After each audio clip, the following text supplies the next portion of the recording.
We've had, as a result of the election broadcast, many, many thousands of telephone calls that we've dealt with in our Eastleigh office.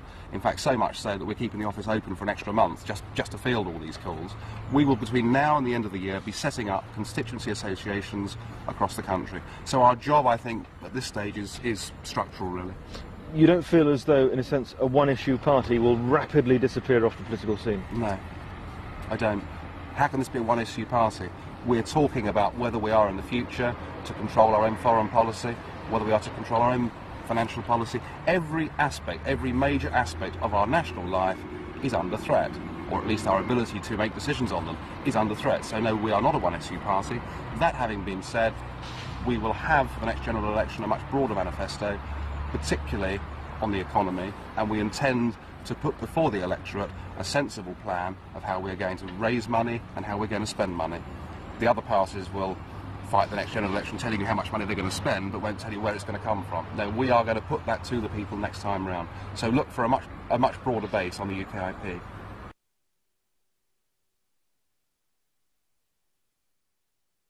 Known UK Independence Party, or UKIP, are only 3 years old.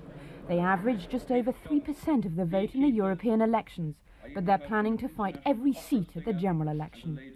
Fed up with what they regard as a pro-European conspiracy among the major parties, the UKIP believe their time has come. What started as a murmur in the pubs and clubs and wherever people congregate in this country is now beginning to reach a crescendo roar. And what people are saying is, get Britain out. I joined the Conservative Party when I was 13 or 14 years old. I was excited by much of what Mrs. Thatcher was trying to do during the 1980s. I felt that I was always going to be a Conservative, but it didn't seem possible to me that the Conservative Party would so actively betray all that this country stands for.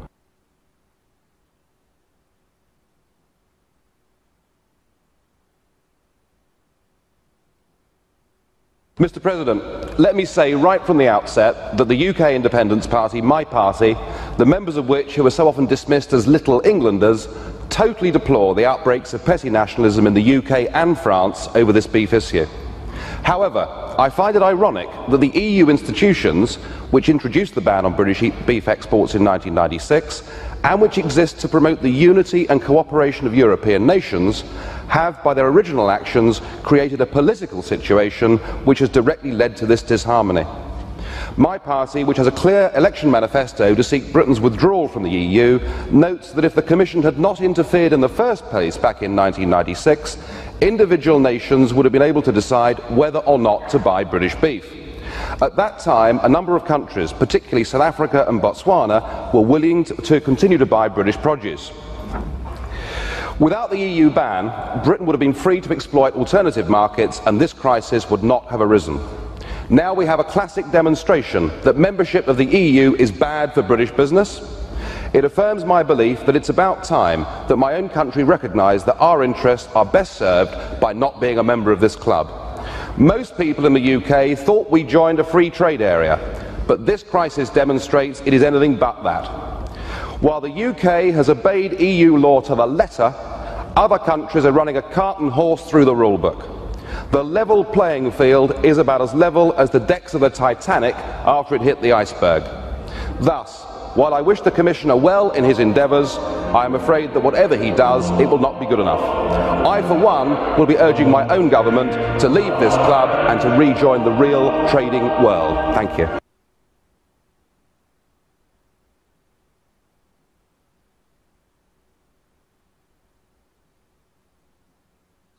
So what are MEPs for? Well, I'll tell you.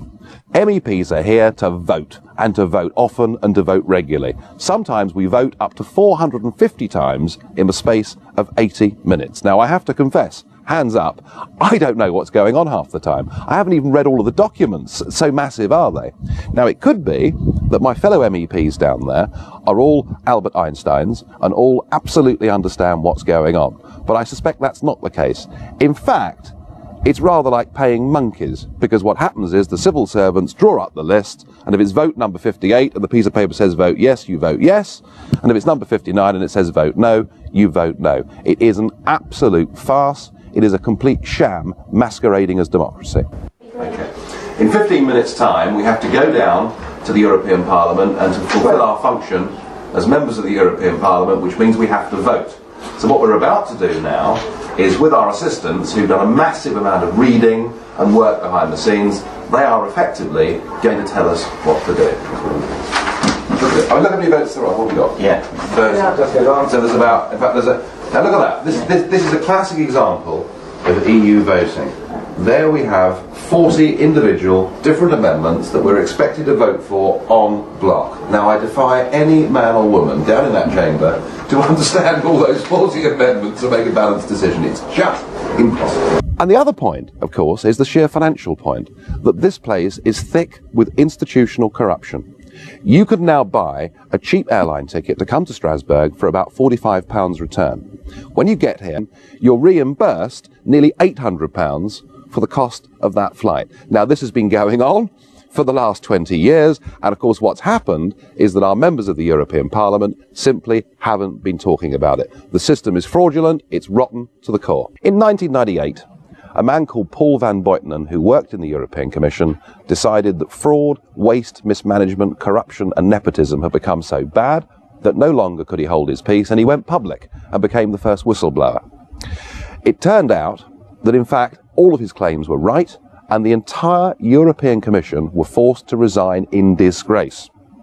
The president of that commission, Jacques Santer, is now here as a member of the European Parliament for Luxembourg.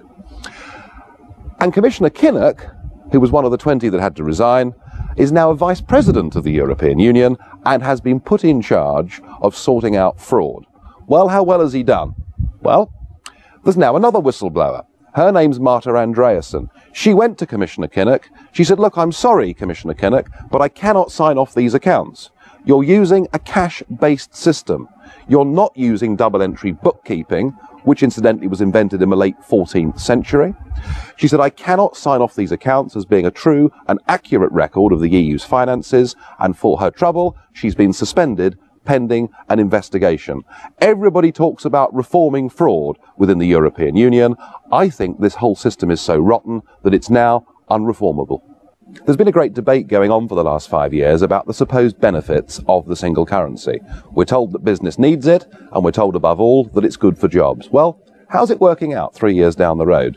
Well, in Germany, just 2 miles across the border, there are now 4.6 million people unemployed. They are experiencing exactly what we experienced during ERM back in the early 1990s. They cannot set their own interest rates to set their own economy. And the great risk of joining the euro is that you can finish up totally out of sync with the rest of the European economy, and there's nothing that your democratically elected government can do to alter it. Well, today the European Parliament has voted on the admission of 10 new member states. I have to tell you that I was one of only 22 members of a House out of 626 that voted for those countries not to join. I did so not just because it would save the British taxpayer a great deal of money if they didn't join. I did it for their sakes because most of these countries have just left a system of centralised, undemocratic communist government based in Soviet Russia, and I fear they're about to re-enter a very similar system. But I must say this to you, that not everything about this European project is bad news, because the really good news is there's something we can do about it. If we want to, and all we need is the political will, a British Parliament at any moment in time can vote for us to have an amicable divorce from this corrupt club. We can then renegotiate a genuine free trade agreement, which is what we thought we'd signed up to in the first place. And even here, commissioners like Kinnock and Patton and luminaries such as Giscard d'Estaing say that if Britain doesn't want to be part of this full political union at which they're attempting, we can, if we want, get out of it and renegotiate a free trade deal. We don't need to be in the EU to trade with the EU. That idea is anachronistic and dates back to the 1950s and 60s. So it really is up to us.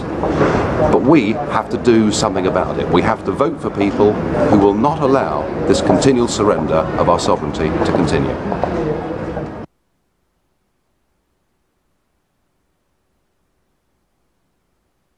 Now, Mr. Farage for the Independence and Democracy Group. For 2 minutes. Prime Minister, 6 months ago you came here, you impressed everybody with your reform agenda, even me. I said if you achieved your goals, I would support you. Economic reform was the cry. And within a couple of weeks, the Commission had proposed to scrap 68 new laws. I thought, crikey, perhaps Blair's going to do it. Perhaps he really is going to reform and change. But no, under your presidency, there have been 3,350 new legislative acts. Total failure on economic reform. On the CAP, you said you'd work to achieve a consensus for reform. Well, in a way you have, I suppose, because you've got 24 countries against you. No CAP reform until 2014. On the budget, you said there'd be no surrender of the UK rebate. Well, it seems to me that you've given away £7 billion of British taxpayers' money for nothing in return.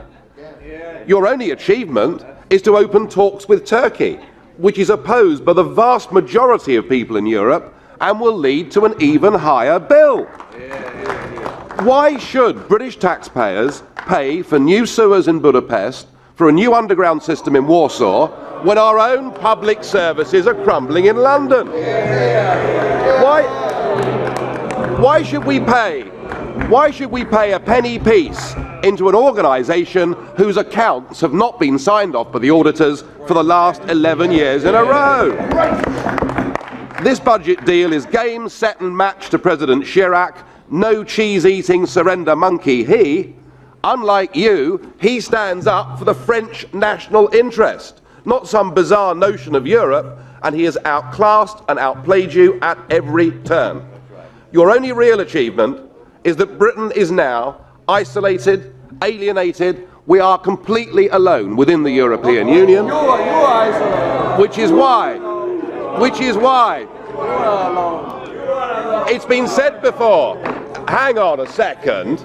Everybody else gets an extra minute, Mr. President. I'm asking for 10 seconds. Thank you. Which is why, Prime Minister, I urge you. It's often been said that you wanted to be the permanent President of Europe. Please stay on for a further 6 months, 6 more months of the British presidency, and they'll kick us out. Thank you.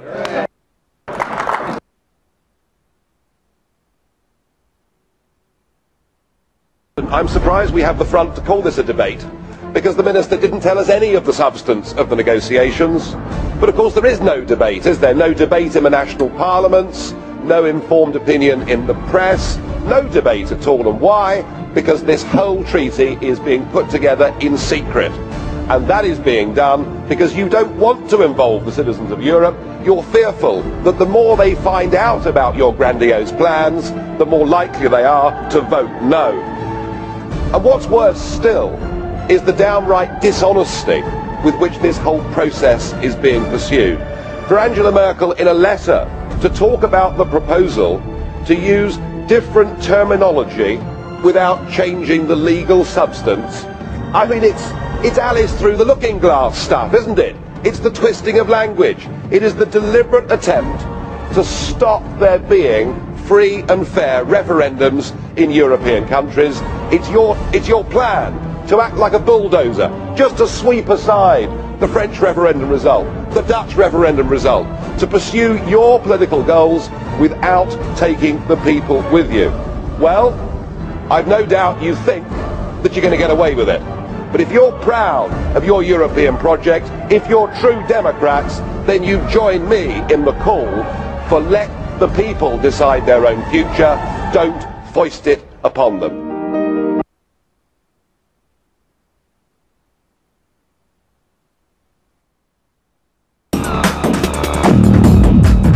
President Sarkozy, you have of course brought energy and dynamism to your presidency, but made clear at all stages that you want more power for the Union and that you want the Lisbon Treaty.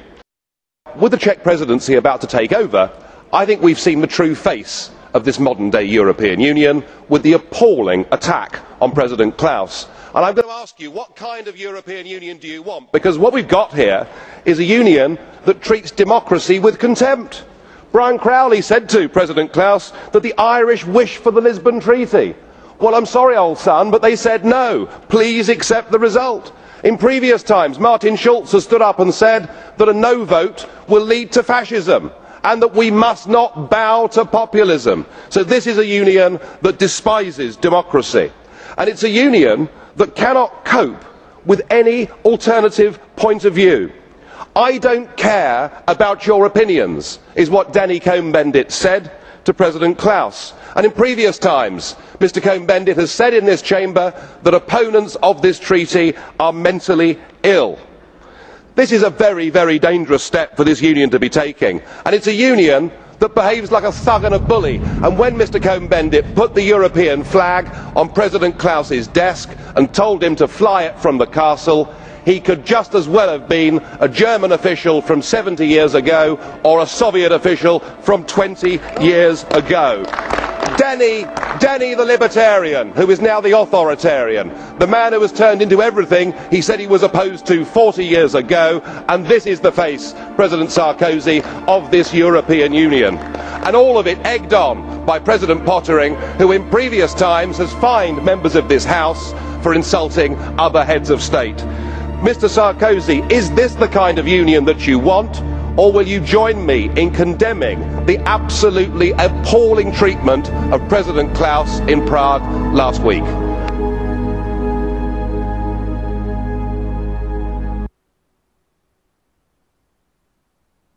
And unity. None but those on the political extremes would question that we are stronger together, safer together than ever we are apart. Now, on behalf of the Independence and Democracy Group, Nigel Farage, 3 minutes. Minister, you received some criticism this afternoon for your comment, British jobs for British workers, but you can brush that aside, because from the moment you said it, I don't think anybody seriously thought that you would ever, as a British Prime Minister, put the interests of British workers above that of your European dream. And my goodness me, you showed that this afternoon. It's just a pity that apart from UKIP, virtually nobody seems to have bothered to turn up to listen to you.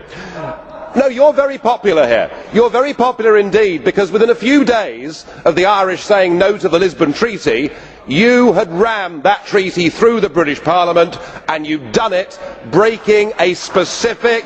You see, I said you were popular.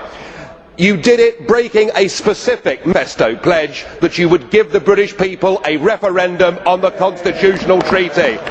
Shame on you, Prime Minister, for doing that. You have devalued democracy in our country. You have devalued the trust that voters have got in you as a British Prime Minister. But of course we know the reason why.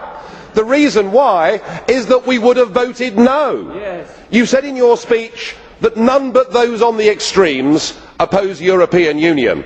Well, that may be right amongst professional career politicians, but a clear majority of the British people want us to have friendship and free trade with the European Union, but do not want to be members of this political union. You cannot continue against public opinion to build this European Union. If you do it against the will of the people, you are storing up enormous social and political problems for the future. Please, please, let the peoples of Europe decide their destiny. Don't have it done in parliaments like this and parliaments like Westminster. It won't work. And as far as the economy is concerned, you've told us that somehow you're the economic guru. You're the man that can save the world. Well, I remember very well your first big act as Chancellor, when you sold 400 metric tons of gold on the world's exchanges at $275 an ounce. At today's valuation, that would be $10 billion higher. But it isn't just the fact you got it wrong, because we can all get it wrong. It was the fact that you announced in advance how much you were going to sell and on what day you were going to sell it. It was an error so basic that the average A-level economics student, even in these educationally devalued times, wouldn't have done. To add to that, you've destroyed our private pension system. You took away from the Bank of England its ability to regulate the banks and gave it to the tick-box bureaucrats at the FSA in Canary Wharf. And we haven't heard an apology. Your government has apologised for the Amritsar massacre. You've apologised for slavery. You've apologised for virtually everything. Will you please apologise for what you did as British Chancellor, and then perhaps we might just listen to you. Thank you.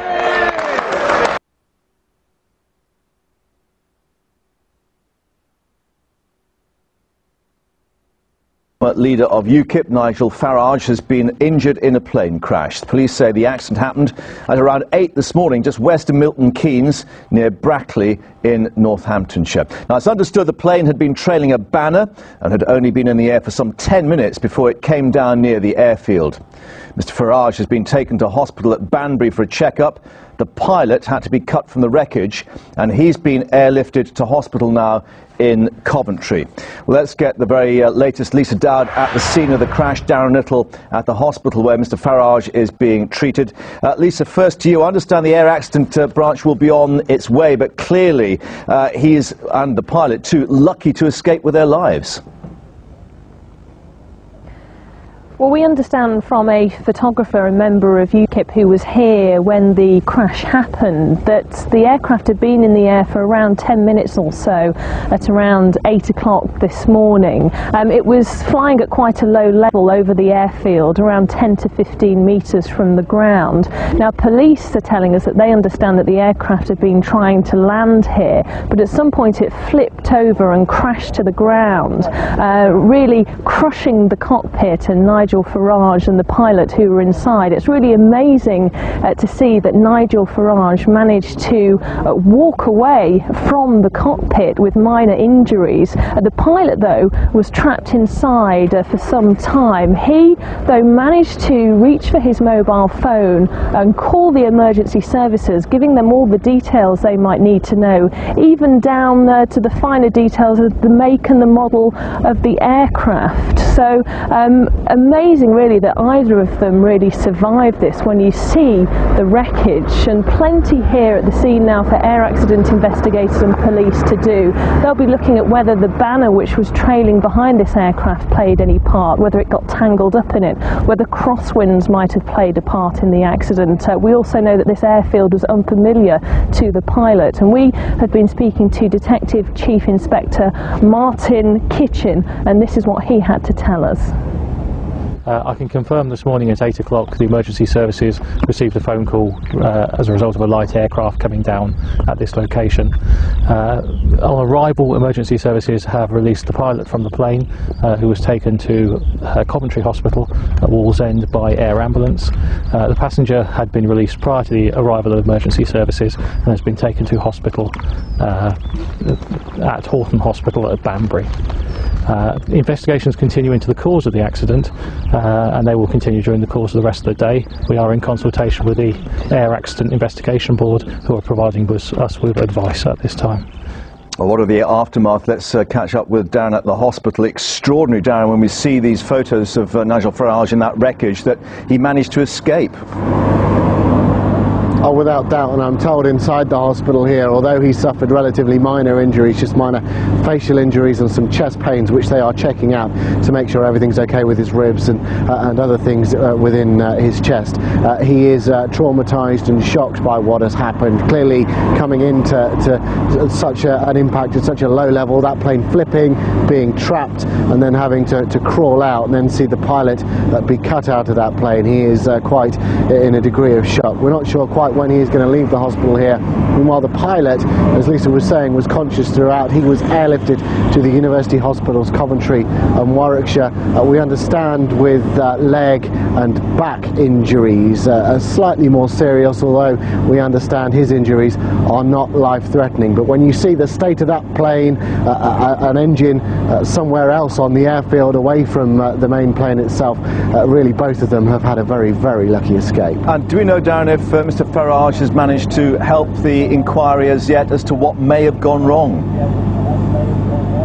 I think it's too early to say at the moment. There's certainly no police here or any investigators. I think they're just trying to get him patched up and then see where they go from here. We also don't know even whether he has voted today. I mean, clearly that was the intention of what he was doing, and we're not sure whether he will even be discharged today. It all really depends on the condition when they do those body scans and find out how he is in his entirety. But at the moment it sounds his mind is a long way from polling day. He's thinking about other things at the moment. Yeah. Darren at the hospital and Lisa at the scene of the accident. Both, thanks very much indeed. Of course, more. He's battered and bruised. But Nigel Farage is one politician whose election night misfortunes were eclipsed by the human drama he faced in the skies above Northamptonshire. 2 days on, he's still in pain, but hasn't lost his sense of humour. I'm not even keen on flying. Part of this was to try and prove to myself that flying wasn't something to be scared of. The wreckage of this light aircraft is a vivid reminder of just how fortunate the former UKIP leader and his pilot was to survive the impact. They'd been towing a Vote UKIP sign on Thursday morning when it became tangled in the tail. As soon as we hooked onto this thing, he said, "This is an emergency," because the banner, it hadn't hooked up on a cord, something had got caught over the tail, so we sort of went up and spent the next 5 minutes waiting to crash. After the plane struck the ground, the drama still wasn't over as both men were trapped in the crushed cockpit. The next bit was worse, really, because there was a strong smell of petrol. I could feel petrol in my hair, and I was trapped in this thing. And I was talking to Justin, the pilot. We were saying to each other, "Are you okay? Are you okay?" But he was panicking then more than me because of the petrol. And I just this awful feeling that we survived the impact, but God, were we going to burn to death? And yeah, that's pretty scary. And it was that brush with death which has put everything else into context. Nigel Farage lost his bid to become a Westminster MP on Thursday, but that disappointment has been tempered by the knowledge that at least he's still here to fight another day. Mark. Morning, Mr Van Rompuy. You've been in office for 1 year, and in that time the whole edifice is beginning to crumble. There's chaos. The money's running out. I should thank you. You should perhaps be the pin-up boy of the Eurosceptic movement. But just look around this chamber this morning. Just look at these faces. Look at the fear. Look at the anger. Poor old Barroso here looks like he's seen a ghost. You know, they're beginning to understand that the game is up. And yet, in their desperation to preserve their dream, they want to remove any remaining traces of democracy from the system. And it's pretty clear that none of you have learned anything. You know, when you yourself, Mr Van Rompuy, say that the euro has brought us stability, I suppose I could applaud you for having a sense of humour, but isn't this really just the bunker mentality? You know, your fanaticism is out in the open. You talked about the fact that it was a lie to believe that the nation state could exist in a 21st century globalised world. Well, that may be true in the case of Belgium, who haven't had a government for 6 months, but for the rest of us, right across every member state in this union, and perhaps this is why we see the fear in the faces, increasingly people are saying, we don't want that flag, we don't want the anthem, we don't want this political class, we want the whole thing consigned to the dustbin of history. And we had the Greek tragedy earlier on this year, and now we have the situation in Ireland. Now I know that the stupidity and greed of Irish politicians has a lot to do with this. They should never ever have joined the euro. They suffered with low interest rates, a false boom and a massive bust. But look at your response to them. What they're being told, as their government's collapsing, is that it would be inappropriate for them to have a general election. In fact, Commissioner Wren here said they had to agree their budget first before they'd be allowed to have a general election. Just who the hell do you think you people are?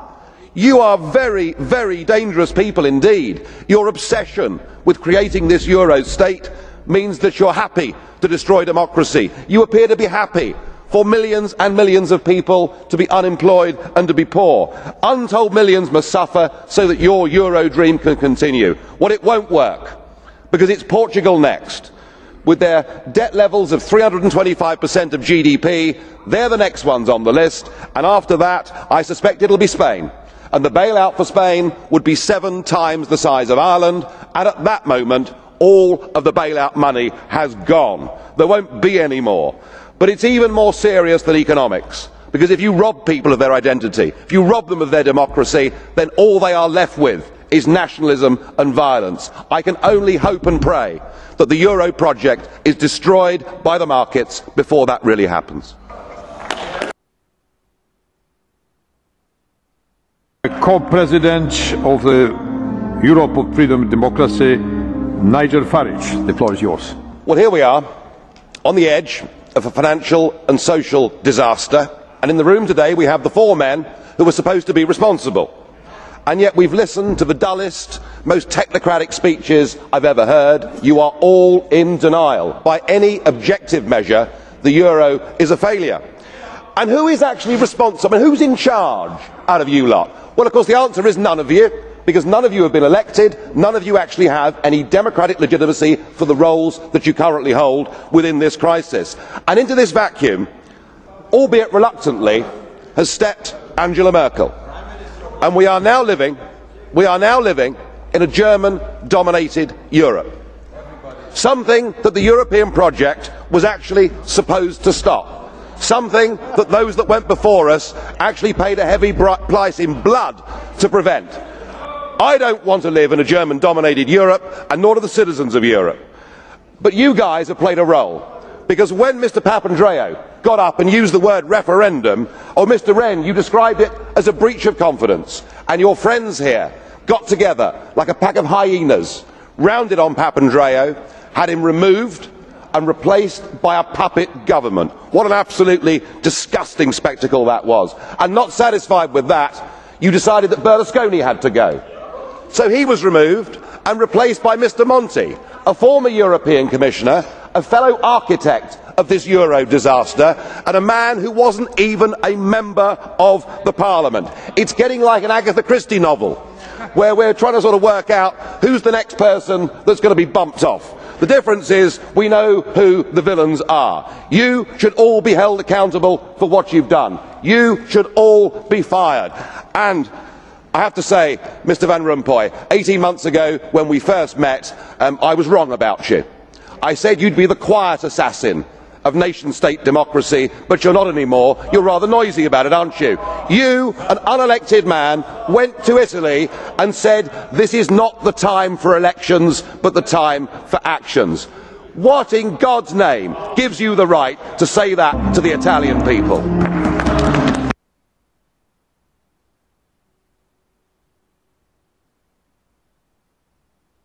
Mr Farage. Well, good morning, Mr Schulz. President Schulz, I know it's my job to congratulate you, but given that we knew this result 2.5 years ago as a result of a stitch-up, there really doesn't seem to be much point. I mean, after all, nobody in Europe would ever, modern-day Europe, would ever have a big, powerful job that was decided by a full, open process. I'm sure Mr Barroso would agree. I was musing this morning. I was thinking, what kind of President Schulz are we going to get? Are we going to get a dignified, calm, a figure that behaves like the Speaker of all great parliaments around the world, somebody who puts himself above politics and the nitty-gritty of the day-to-day arguments and is an ambassador, indeed a statesman? Or are we going to get the Martin Schulz we've got to know since 2004 as leader of the Socialist Group? You know the one I mean, snarling, angry, unable to control his temper, intolerant of anybody with an alternative point of view, somebody who is contemptuous when in free referendums people have the temerity to vote no, somebody who is anti-British to his fingertips and doesn't like free markets. I was wondering which one would we get. Well, your opening speech has settled that question for me, and it's pretty clear. We're going to have 2.5 years of political fanaticism from the chair.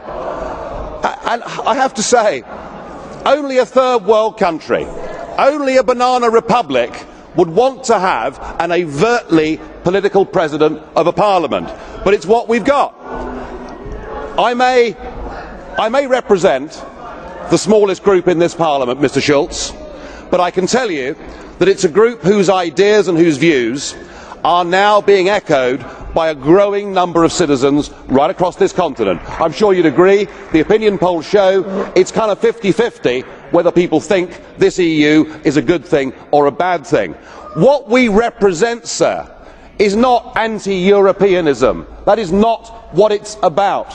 We believe in nation-state democracy. We want a Europe of trade. We want a Europe of cooperation. We want a Europe that is responsible. We don't want a Europe that seeks to be a global superpower. We don't want a Europe run by Mr Barroso and the Commission and the so-called community method. And I will do my very best to provide political opposition to your presidency over the course of the next 2.5 years, and I hope you give us a fair hearing. Thank you.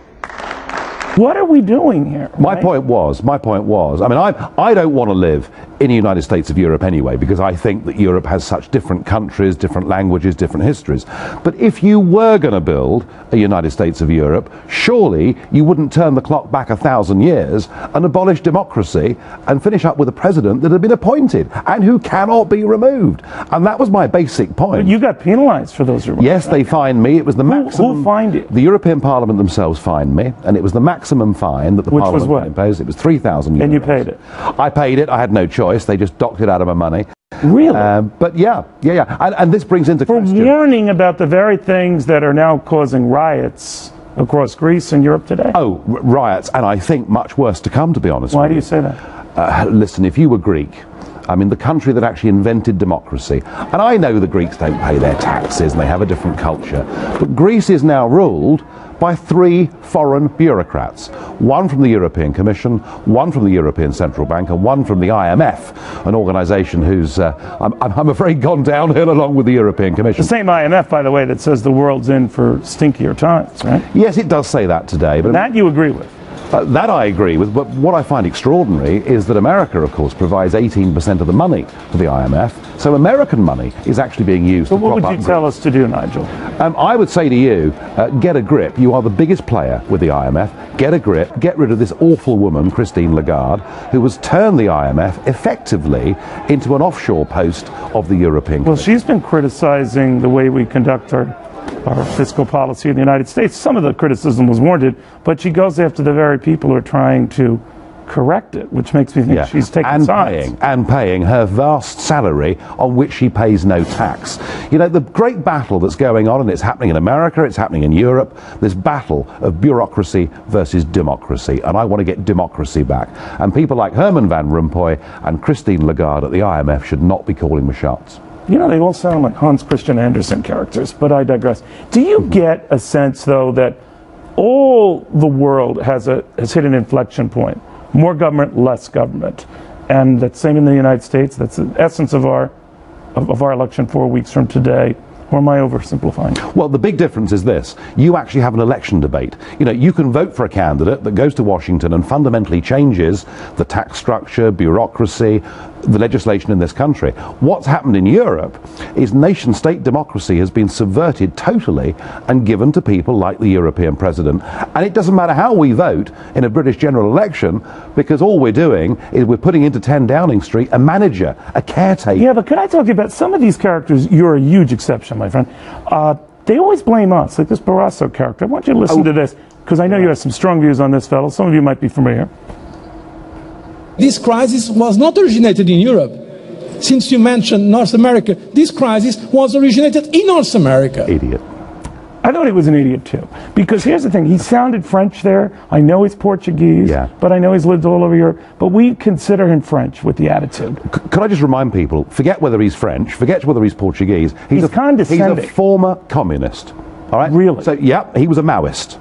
You know, the most extreme form of communism. Nope. And the European... I had my suspicions. The European government is dominated by communists and dominated by people that hate... Well, why can't guys like you get a role, a prominent role, instead of always being fined for speaking I've got a prominent role. I know that. You're here. I'm one of the 7 group leaders in the European Parliament. But their way is the winning way. Well, at the moment, they've got the majority, but there is a democratic revolution taking place across Northern Europe. In a country like Finland, a party called the True Finns, who are against the bailouts and against this whole crazy system of surrendering democracy, nearly won the general election last year. My party, UKIP, back in the United Kingdom, we've now overtaken the Lib Dems, and we're 3rd in the polls. There is hope, there is optimism. All people need to do is to stand up and start voting differently. Well, you know what makes you cool? I love people who put people down right in front of their faces. I've never stabbed anybody in the back. I always do it in the front. Everyone enjoys that except that Erwin Corey guy, but he... well, he didn't like it, Matt. No, he did not. Nigel Farage, thank you so much. Thank you. With denial in this chamber this morning. There's been a major political event that's happened since we last met. No one's mentioned it. Italy had an election, and 55% of the electorate voted for Eurosceptic political parties. Indeed, Mr Grillo's movement managed to get 26%. It's quite tough in European politics these days to tell who the comedians are. And what's absolutely clear is that Eurozone membership is completely incompatible with nation-state democracy. You can do what you like to take away the powers of national parliaments, but people will go on voting, and I think there's a trend developing right across Europe that Eurosceptic parties are going to get stronger and stronger. And there's complete denial about the Eurozone crisis. You'd think, listening to everybody this morning, that it's over. You know, Mr Barroso comes out with a technocratic speech that everything's fine and dandy, mind you, far better than the unutterable drivel we had from Olli Rehn yesterday, which sent many members to sleep. But, you know, you're not facing up to the consequences for what you've done. Mr Verhofstadt talks about a lost generation in Spain. Mr Daul talks about youngsters struggling to be fed by their families in Greece. And all of that's true, but it's being caused by the euro, and that is what you're failing to recognise. The Eurozone has been a complete economic disaster, and the other thing that you're not ever going to face up to... Verhofstadt, trotzdem, Sie müssen sich... Mr Verhofstadt, please. It's okay. The real problem that you won't face up to, though, is the state of the French economy, and the fact that France is now diverging by the month with Germany. So right at the very heart of the European project and the Eurozone project, there is a disaster coming down the tracks, and I'm afraid in the end the whole thing is going to break up. But I would also point out you're in denial over Romania and Bulgaria. Those countries are racked with corruption and organised crime. They should never have been allowed to join the European Union. And I want to make it absolutely clear, we in UKIP do not believe it's right and fair to have total open borders from next year for unlimited numbers of people from those countries to come to Britain to work, but also if they want to claim benefits. And as the results in the recent Eastleigh by-election showed, the British electorate are increasingly saying that enough is enough. It's not just us. The mayor of Duisburg in Germany has now publicly said that the massive influx from Romania and Bulgaria is causing huge social problems. Ladies and gentlemen, we've got to face up to it. We should not be in political union with Romania and Bulgaria.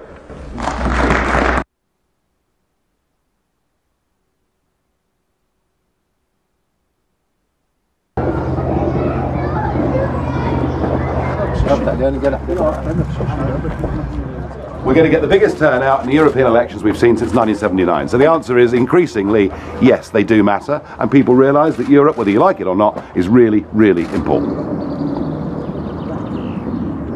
I think the allegations of the political establishment against us have stiffened people's resolve. 20 minutes ago, the immigration figures were out. 526,000 people settled in this country last year. It's just impossible. We cannot go on with numbers like that. Excuse me, what are you doing? First, with the results, Ed Conway is at the big screen. Thank you very much, Adam. As you can see, I mean, all apart from London and Northern Ireland, obviously we're going to get Northern Ireland tomorrow, but all apart from London, all of these regions have declared, and I'll just take you through a few of these numbers that we already have, and as you can see, almost all of these have been declared. At the very bottom, you can see the number of MEPs who will be going to Brussels and Strasbourg. As you can see, the Tories with 17, Labour 16, the Lib Dems that one in the south east, sparing their blushes. UKIP with 23, as you can see, by far and away the most. And then what's in the other screen, we're just going to flick through to that. And you can see the Green Party with 2, the SNP with 2 as well, and Plaid Cymru with 1. So actually the Green Party with 1 more than the Lib Dems. Let's look through a few of the regions, because they have been coming in hard and fast recently. In the southeast, the biggest of all of the different regions of the UK.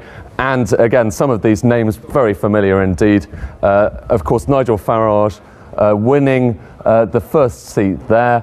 Dan Hannan from the Conservatives, but 4 seats there for UKIP and 1 for the Lib Dems. They're 1 MEP so far at least. And we can just see as well there 1 Green MEP as well. The North West is an area where Labour were hoping actually to come first, and they did indeed here. You can see Labour coming away with 3 MEPs, with the biggest share of the vote. UKIP there picking up 3 as well. Paul Nuttall, the deputy head of the party, there too. I want to show you the West Midlands as well, which is another one that we've had through relatively recently. You can see there UKIP with the biggest share of the vote and 3 of those MEPs, as opposed to the 2 from Conservative and 2 from the Labour Party as well. Just one thing I'm going to show you very quickly here. Let's go back and look at the South East. Look at the share of the vote for the Lib Dems there. Just an 8% share of the vote, down quite a bit, but that managed to pick them up 1 MEP there. Let's look at the Southwest. They didn't get an MEP here, but look at the number here. 10.7% share of the vote. They actually got more of a share of the vote in the Southwest, where they have tended to be very strong, in particular in Westminster. Ladies and gentlemen, good evening. The People's Army of UKIP have spoken tonight and delivered just about the most extraordinary result that has been seen in British politics for 100 years, and I'm proud to have led them to that. And in a way, it's surprising it didn't happen before, because we've had 3 parties in British politics that have led us into a common market, that has developed into a political union, who've twisted and turned with a variety of promises to give us a referendum that they've never actually kept. And I think the penny's really dropped, that as members of this union, we can't run our own country, and crucially, we can't control our own borders. And far from this being something that is confined to people on the centre-right of politics, as the commentators would like you to believe, actually tonight in the North, we've bit very hard into the old Labour vote. We've almost topped the poll in Wales. We're going to make a breakthrough in Scotland, and we are genuinely a UK independence party, and we will go from here. Our People's Army will go from here to Newark, and we will go on next year to the general election with a targeting strategy, and I promise you this, you haven't heard the last of us. Thank you very much.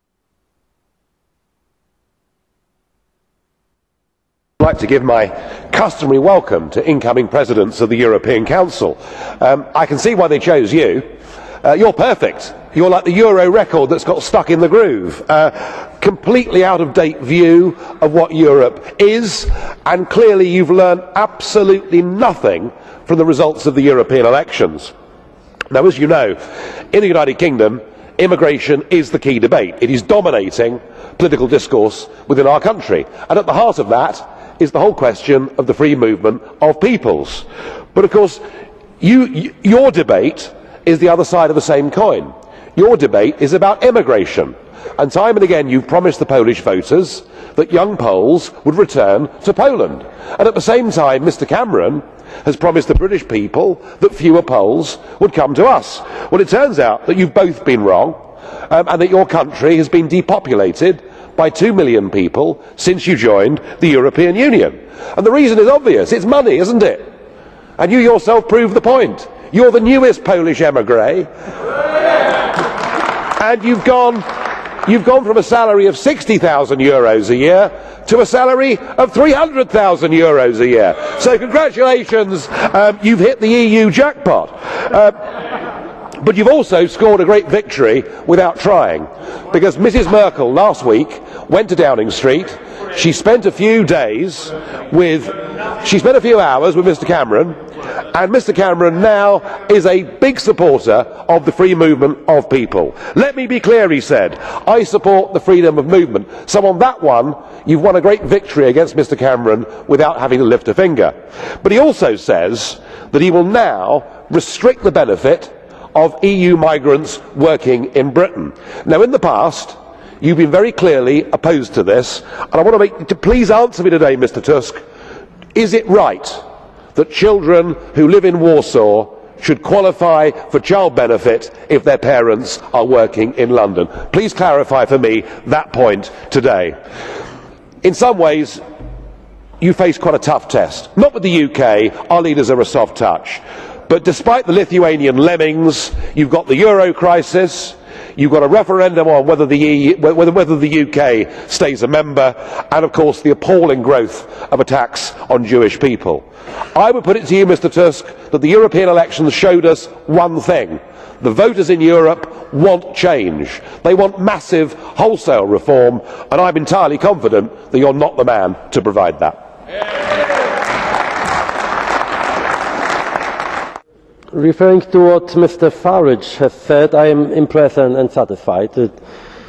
Ever since his famous speech 5 years ago here in this chamber about Herman van Rompuy, I have known that he is maybe the best example of political and personal culture and political decency and, you know, elegance. What can I say more? Yeah, I am really impressed, and keep it up, Mr. Farage.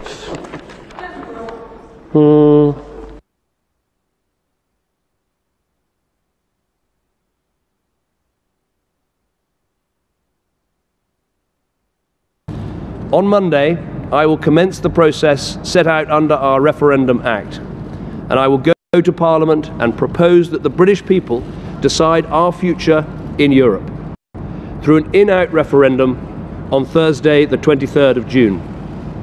The choice is in your hands, but my recommendation, I believe that Britain will be safer, stronger, better off in a reformed European Union. The EFDD. I'm looking forward to Guy Verhofstadt, the Liberal Group leader, coming to the United Kingdom to take part in the Brexit debate. Your passionate defence of a United States of Europe and a European army is, I know, sincerely held, and I'm sure the Liberal Democrats will be delighted. It's now been a month. It's now been a month since the last European summit. Okay. And you know, I don't know about a week being a long time in politics. There's been a sea change in that month, and I think that one event has woken people up to the folly of EU leaders, the Juncker Common Asylum Plan, the Merkel call, which led to a stampede. Those of us that have warned that unlimited numbers of people from different cultures without security checks would pose a threat to the cohesion of our societies were roundly abused for doing so. And then we came to New Year's Eve. Munich. The train station, the main station, closed down because of a terrorist threat, the intelligence coming from Syria and Iraq. The very same train station that in September people had stood at, holding up their placards, "Refugees welcome." That irony was not lost on me. But it's what happened, I think, in Cologne, where we saw the mob.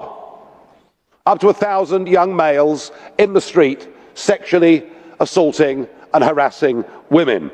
It is, I think, in many ways one of the most disgraceful public order events that we've seen in modern day Europe. And yet there was an attempt by the police and the press to cover it all up, and even the suggestion from some German politicians that German young women should change their dress and their mode of behaviour in the street, which I thought was a total insult. There's even a name for these assaults. A name for these assaults in Egypt, because they've now become commonplace and part of everyday life. And we ought to have the courage to send out a message to say these assaults must never be acceptable in any European town or city, and we'll do our damnedest to make sure that it never happens again. Now we go to the next European summit, and Mr. Cameron's going to conclude his renegotiation.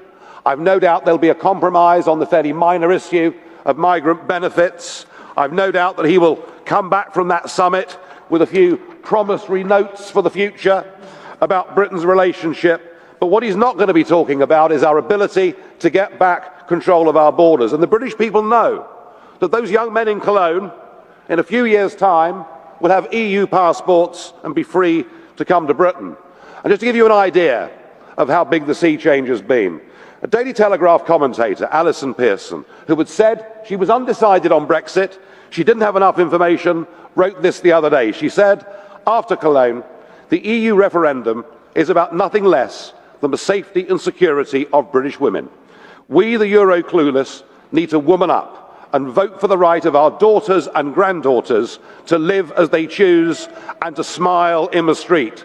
No more Mrs. Don't Know, let's get the hell out. I hope 2016 is our year of deliverance. We have a once-in-a-lifetime opportunity to vote to take back the independence, self-governance and control of this country's laws, of this country's courts, and crucially, of this country's borders. When a European law is made, there is nothing that you, the voters, the House of Commons, or the British government can do to reverse a single piece of European legislation. In many we come to the moment of the vote. Remain, leave, or undecided. Can I ask, first of all, who is still undecided? A good few is the answer.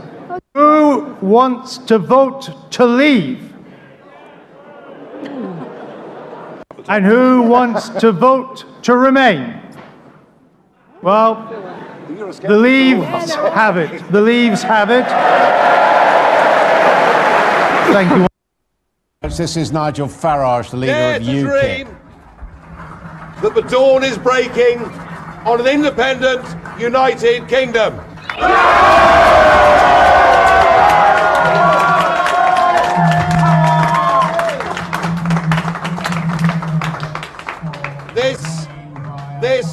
If the predictions now are right, this will be a victory for real people, a victory for ordinary people, a victory for decent people.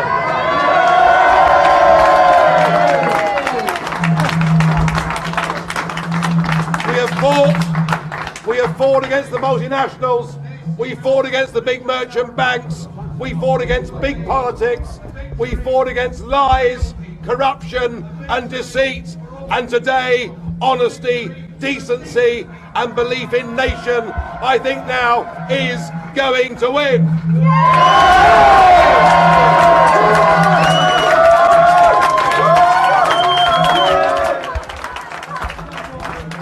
And we will have done it. We will have done it without having to fight, without a single bullet being fired. We'd have done it by damned hard work on the ground, by people like my friend Mr. Banks here.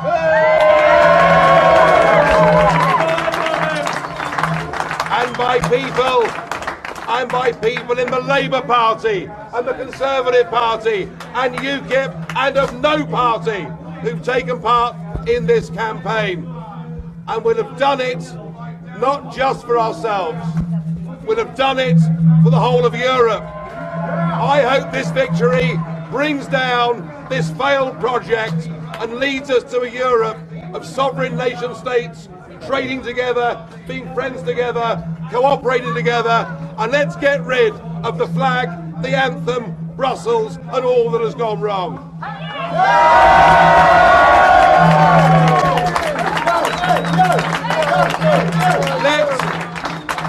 Let June the 23rd go down in our history as our Independence Day. Morning. The sun has risen on an independent, united kingdom. And just look at it, even the weather's improved. It's been a hell of a long journey, this. I first got involved in Eurosceptic politics 25 years ago, and the first election I contested, I managed to beat the late, great, screaming Lord Such by 164 votes, so I didn't come last. And now there are 17 million people that voted for Brexit. It's a victory for ordinary people, decent people. It's a victory against the big merchant banks, against the big businesses and against big politics. And I'm proud of everybody that had the courage, in the face of all the threats, everything they were told, they had the guts to stand up and do the right thing. The election was won, in my view, in the Midlands and the North, and I think it was the old Labour vote that came to us, and we, particularly as a party, campaigned as hard as we could in those areas. There is still a massive disconnect between Westminster, SW1 and real communities, and the one image I will remember throughout the rest of my life was a woman in Bolton grabbing my hands with tears in her eyes saying, why doesn't David Cameron, why doesn't the government come and see what they've done to my community, what they've done to the prospects for my kids? People here don't understand. They're too wealthy. They don't get what open door mass immigration as a result of EU membership has done to people's wages, to people's availability of getting GP appointments or their kids into local schools. This was the issue ultimately that won this election. So I'm thrilled that we've done this. I believe the other big effect of this election is not what's happened in Britain, but what will happen in the rest of Europe. I mean, in the rest of the EU, Eurosceptic parties never talked about leaving the EU, now they are. An opinion poll in the Netherlands said that a majority there now want to leave. So we may well be close, perhaps, to Nexit. And similarly in Denmark, a majority there are in favour of leaving, so we could be quite close to Dexit. And I'm told the same may apply to Sweden and perhaps Austria and perhaps even Italy too. The EU's failing, the EU's dying. I hope we've knocked the first brick out of the wall. I hope this is the first step towards a Europe of sovereign nation states, trading together, neighbours together, friends together, but without flags, anthems or useless old unelected presidents. So what happens now? What happens next? Well, 17 million people have said we must leave the European Union. We now need a Brexit government. A government that gets on with the job.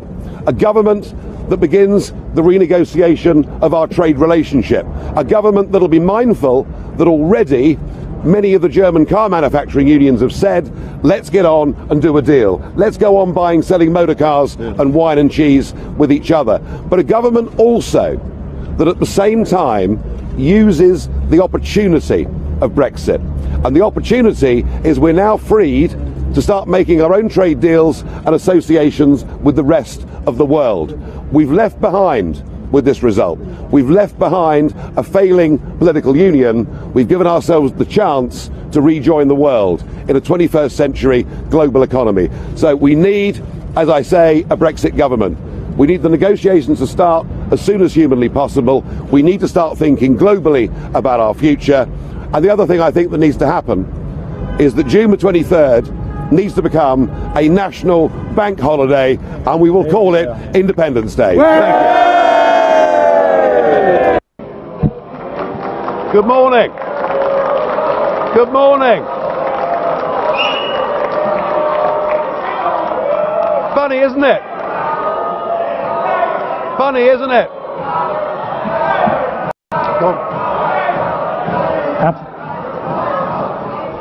Thank you very much for that very warm welcome. How things have changed. Eine Sekunde bitte. Kolleginnen und Kollegen, eine große Qualität der Demokratie ist, dass man auch denen zuhört, deren Meinung man nicht teilt.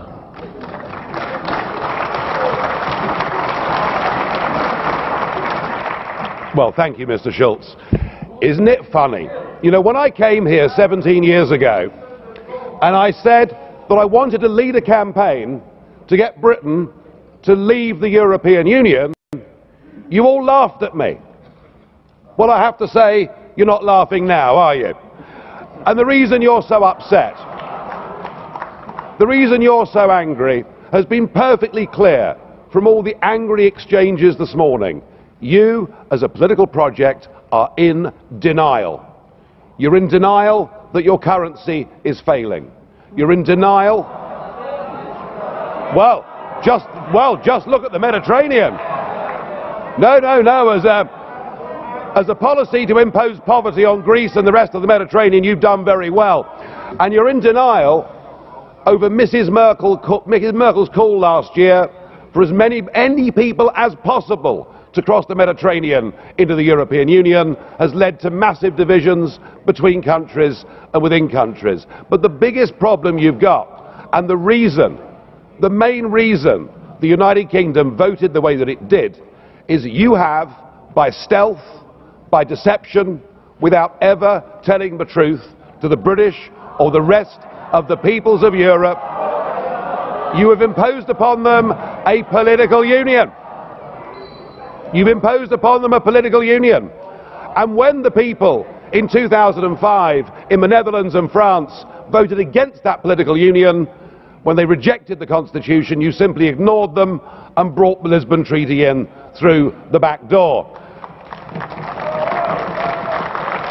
What happened last Thursday was a remarkable result. It was indeed a seismic result, not just for British politics, for European politics, but perhaps even for global politics too, because what the little people did, what the ordinary people did, what the people who have been oppressed over the last few years and seen their living standards go down, they rejected the multinationals, they rejected the merchant banks, they rejected big politics, and they said, actually, we want our country back, we want our fishing waters back, we want our borders back, we want to be an independent, self-governing, normal nation, and that is what we have done, and that is what must happen. And in doing so, we now offer a beacon of hope to Democrats across the rest of the European continent. I'll make one prediction this morning: the United Kingdom will not be the last member state to leave the European Union. So the question is, what do we do next? Now, it is up to the British government to invoke Article 50, and I have to say that I don't think we should spend too long in doing it. I totally agree, Mr. Juncker, that the British people have voted. We need to make sure that it happens. But what I would like to see is a grown-up and sensible attitude to how we negotiate a different relationship. Now I know that virtually none of you have ever done a proper job in your lives, or worked in business, or worked in trade, or indeed ever created a job. But listen, just listen. Now, you're quite right, Mr. Schulz. UKIP used to protest against the establishment, and now the establishment protests against UKIP. So something has happened here. Let us listen to some simple, pragmatic economics. Between your countries and my country, we do an enormous amount of business in goods and services. That trade is mutually beneficial to both of us. That trade matters. If you were to decide to cut off your noses, to spite your faces, and to reject any idea of a sensible trade deal, the consequences would be far worse for you than it would be for us. And even no deal is better for the United Kingdom than the current rotten deal that we've got. But if we were to move to a position where tariffs were reintroduced on products like motor cars, then hundreds of thousands of German workers would risk losing their jobs. So why don't we just be pragmatic, sensible, grown-up, realistic, and let's cut between us a sensible tariff-free deal, and thereafter recognise that the United Kingdom will be your friend, that we will trade with you, we will cooperate with you, we will be your best friends in the world. But do it sensibly, and allow us to go off and pursue our global ambitions and future. Thank you.